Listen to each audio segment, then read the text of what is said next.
Hello, my most amazing artists. Today we're going to be making fossils. We're going to make these fossils out of real clay. This kind of clay doesn't come out of a jar or from the store. This clay comes from the earth. It's called earthenware clay because it comes from underground. It might also sort of look a little bit like dirt or mud, and it is.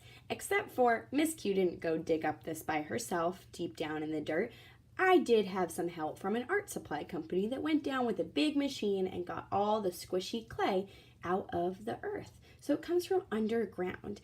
Because of that, it has water in it. Now, the longer you leave it out, the more that water dries out. So the more water that's in it, it is nice and squishy. If you add too much water though, it might even turn back to mud. So right now it is pretty hard. It's harder than Play-Doh, but you can play with it, you can squish it, but the more that you use it, the harder it's going to get because your hands soak up all the water from it.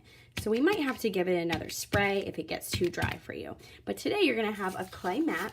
That's just so that we know your name, so I can keep these forever. You will get to keep these after they come out of the clay oven. The clay oven is called the kiln. The kiln bakes this clay so that we can keep it forever and ever. The kiln gets to 2,000 degrees to be able to bake this clay. That is as hot as lava. That's crazy.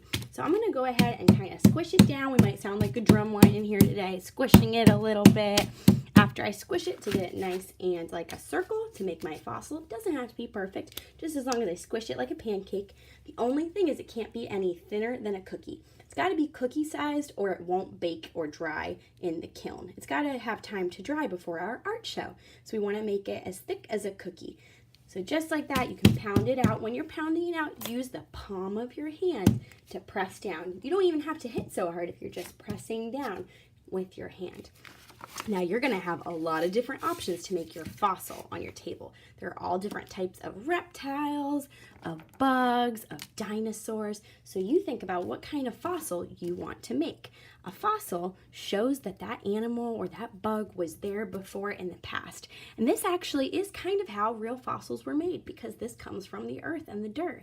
So if an animal walked by and left their track, it might leave that print in a fossil forever when it becomes fossilized. So you can press down that thing and push it in there. If I pick that bug and I'm like, ugh, I don't really like that.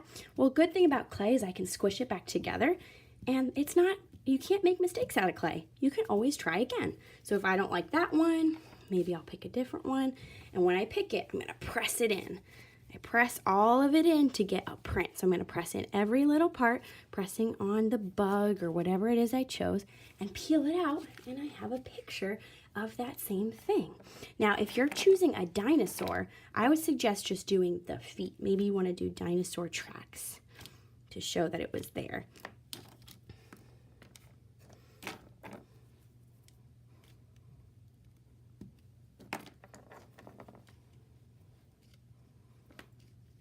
You could use just the feet or the paws.